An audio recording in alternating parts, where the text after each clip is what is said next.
Pertanyaan pertama, kok bisa sih konsep tulus, ikhlas, pasrah bikin SDM lebih berkualitas? Bukannya kerja, ya kerja aja.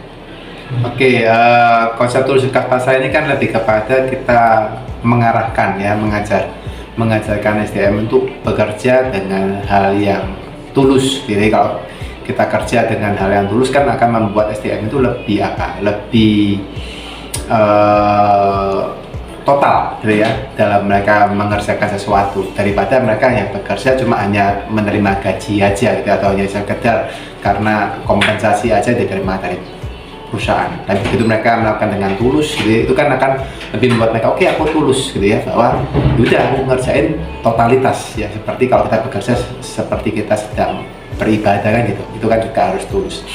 Nah, ikhlas dan pasrah juga salah satu komponen yang melanjutkan hal tersebut. Jadi itu yang memang saya rasakan bisa meningkatkan kualitas SDM malah gitu. Bukannya pasrah itu sama aja dengan menyerah. Gimana caranya tetap berjuang tapi pasrah? Oke, sebenarnya pasrah itu bukan menyerah sih. Jadi pasrah itu kan ibaratnya setelah kita melakukan sesuatu baru kita pasrah gitu. Bukan menyerah. Pasrah itu kan adalah percaya pada apa yang akan terjadi di luar kehendak kita. Karena banyak hal-hal di bisnis ataupun di kehidupan kita, ada banyak hal yang nggak bisa kita kontrol.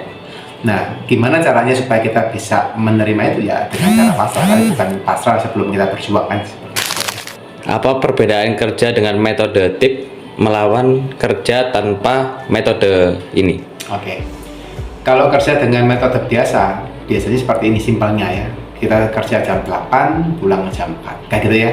Nanti datangnya bukan jam 8, datangnya jam 8 lebih 5, pulangnya jam setengah 4 sudah beres-beres. Kayak gitu. Itu kan kerja dengan metode biasa. Tapi bukan berarti semua orang melakukannya, tapi itu yang mungkin terjadi.